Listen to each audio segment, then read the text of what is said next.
Okay students, तो आप लोग को याद होगा हमने पिछले वीडियो में computer languages 3rd chapter computer का स्टार्ट किया था, कंप्यूटर की भाषाएं। ठीक है, तो वहाँ हमने लास्ट ख़त्म किया था इंटरप्रेटर और कंपाइलर के बीच डिफरेंस। आपको ये फिगर दिख रहा है ना, ये फिगर है यहाँ पे इंटरप्रेटर और कंपाइलर, तो हमने यहीं तक कंप्लीट किया था।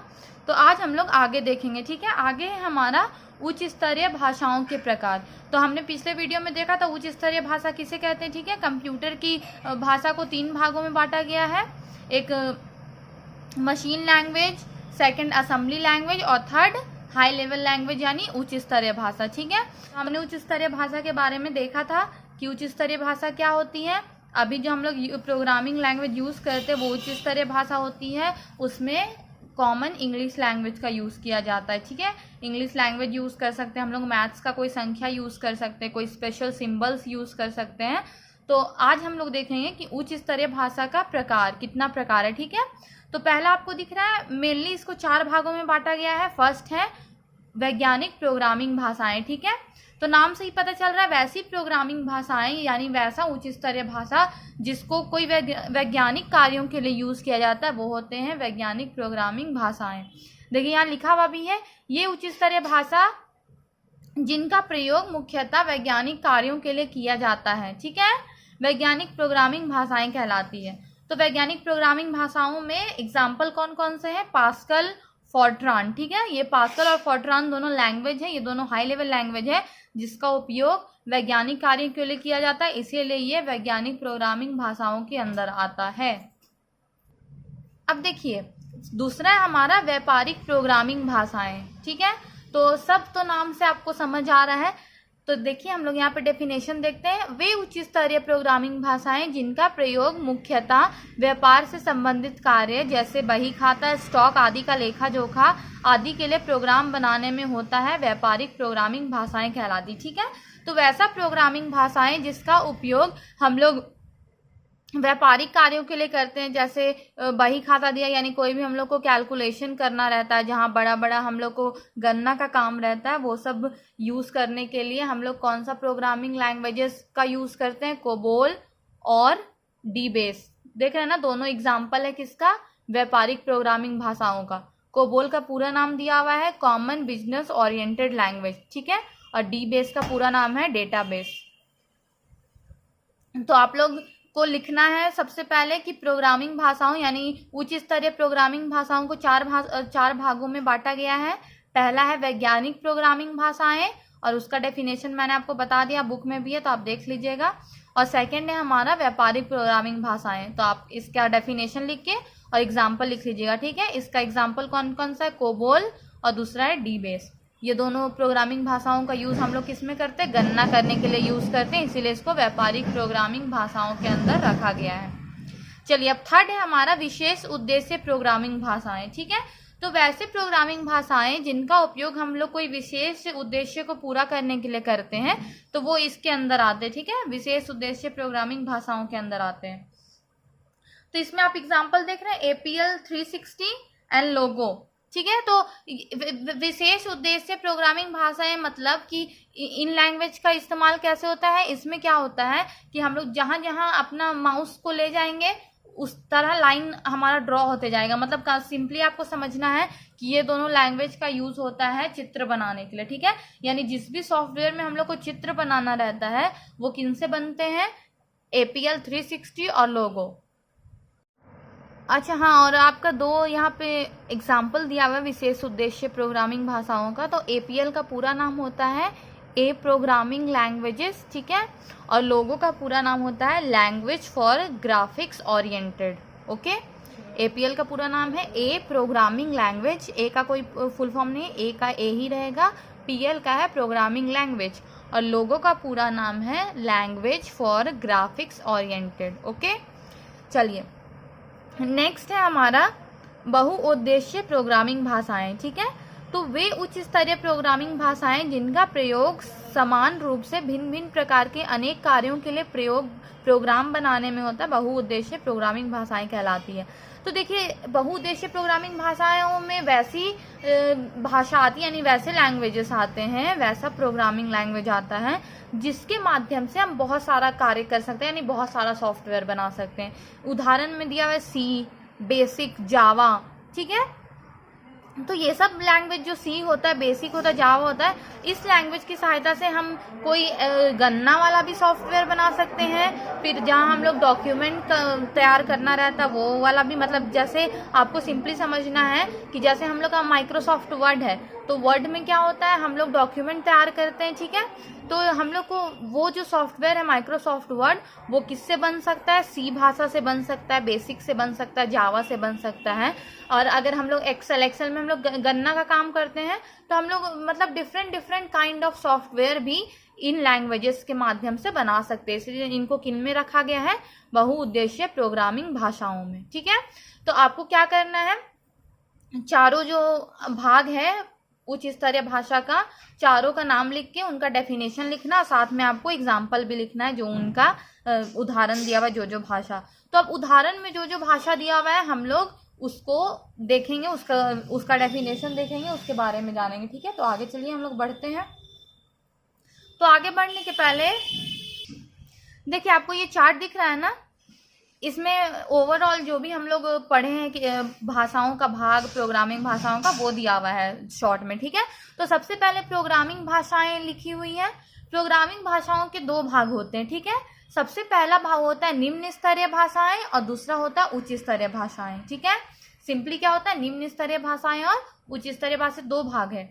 निम्न स्तरीय भाषाओं के अंदर दो भाषा आती है, मशीनी भाषा और असेंबली भाषा। हम लोग दोनों के बारे में पढ़ चुके हैं।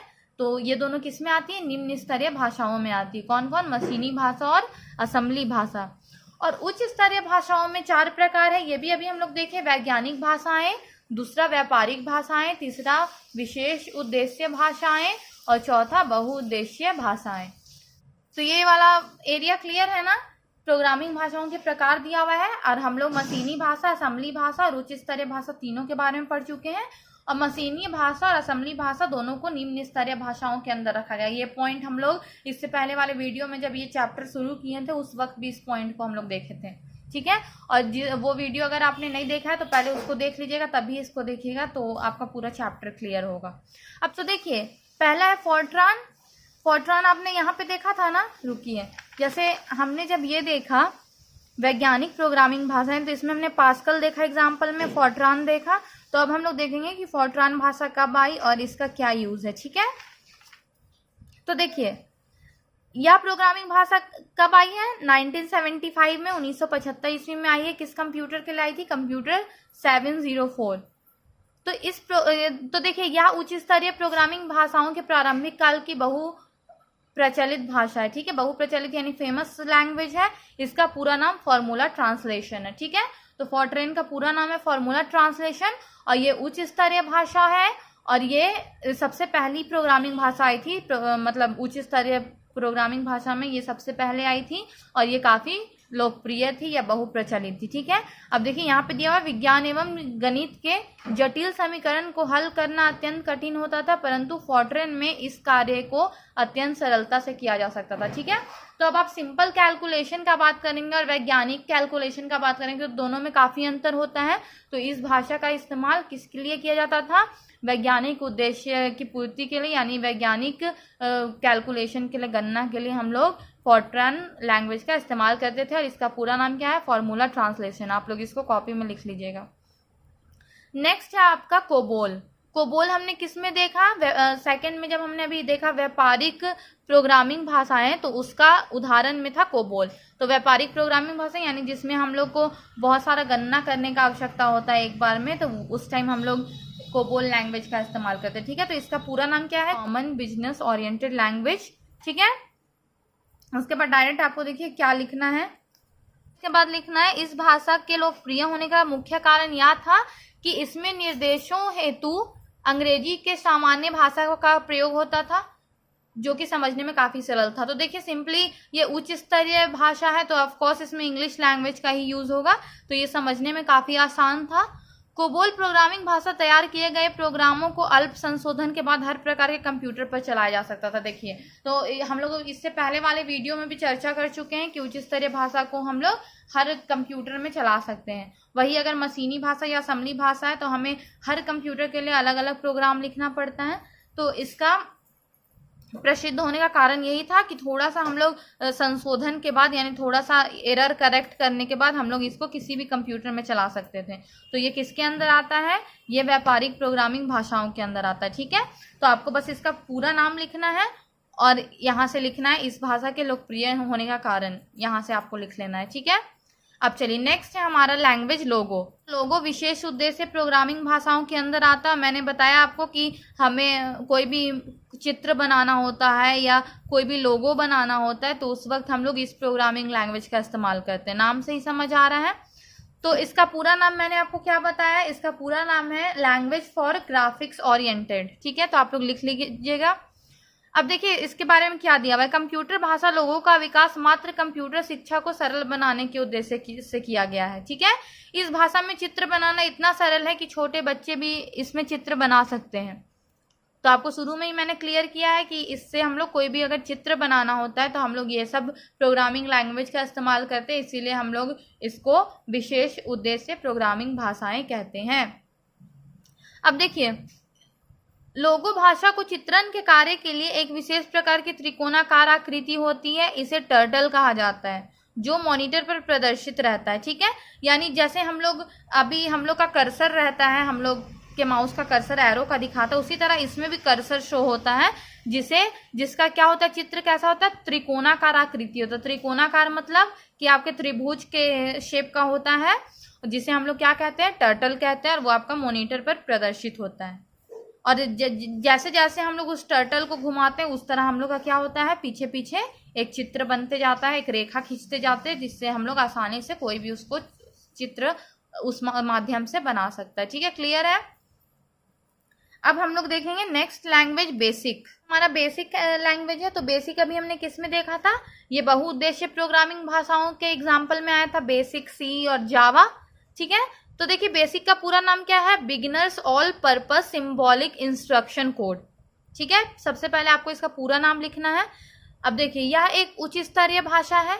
ठीक है, बेसिक में कार्य करते समय प्रोग्राम बनाने के लिए अंग्रेजी शब्दों, अंग्रेजी वाक्यों या वाक्य खंडों तथा अंक गणितीय संकेतों एवं अंकों का प्रयोग किया जाता है। ठीक है, बेसिक बहुत सरल है, इसके द्वारा प्रोग्रामर आसानी से नए प्रोग्राम विकसित कर सकते हैं तथा पहले से बने हुए प्रोग्रामों में संशोधन करके नए प्रोग्राम आसानी से बना सकते हैं। बेसिक छोटे एवं बड़े कंप्यूटरों पर समान रूप से उपलब्ध होती है। ठीक है, तो इसको हम हर कंप्यूटर में यूज कर सकते हैं और इसमें प्रोग्राम लिखना काफी आसान है। तो आपको इसके बारे में सिंपली केवल इसका फुल फॉर्म लिखना है और आप लोग को यहाँ से लिखना है इसका डेफिनेशन। बेसिक में कार्य करते समय प्रोग्राम बनाने के लिए अंग्रेजी शब्दों, अंग्रेजी वाक्यों, यहाँ से आपको लिखना है यहाँ तक, जहाँ तक मैंने अभी पढ़ा कि छोटे एवं बड़े कंप्यूटरों पर समान रूप से उपलब्ध रहती। ठीक है, क्लियर है ना। अब चलिए नेक्स्ट एंड लास्ट है हमारा विजुअल बेसिक। ठीक है, तो हम लोग इंटरनेट में जो भी सॉफ्टवेयर यूज करते हैं उसका प्रोग्राम हम लोग विजुअल बेसिक्स के माध्यम से लिखते हैं। ठीक है, विजुअल बेसिक प्रोग्रामिंग लैंग्वेज का इस्तेमाल करके हम लोग इंटरनेट में जो भी उपलब्ध होता है सॉफ्टवेयर उसका निर्माण करते हैं। तो इतना क्लियर हुआ आपको। तो आपको बस विजुअल बेसिक के बारे में केवल इतना ही लिखना है कि हम लोग इंटरनेट में जो भी सॉफ्टवेयर इस्तेमाल करते हैं उनका निर्माण किस लैंग्वेज के द्वारा होता है, विजुअल बेसिक के द्वारा होता है। अब हम लोग का ये चैप्टर फिनिश होता है यहाँ पे। नेक्स्ट है हमारा क्वेश्चन आंसर। में भी हम लोग नेक्स्ट वीडियो में क्वेश्चन आंसर डील करेंगे। तो आप आज मैंने जो भी बताया उसे कॉपी में ज़रूर नोट कर लें। ठीक है।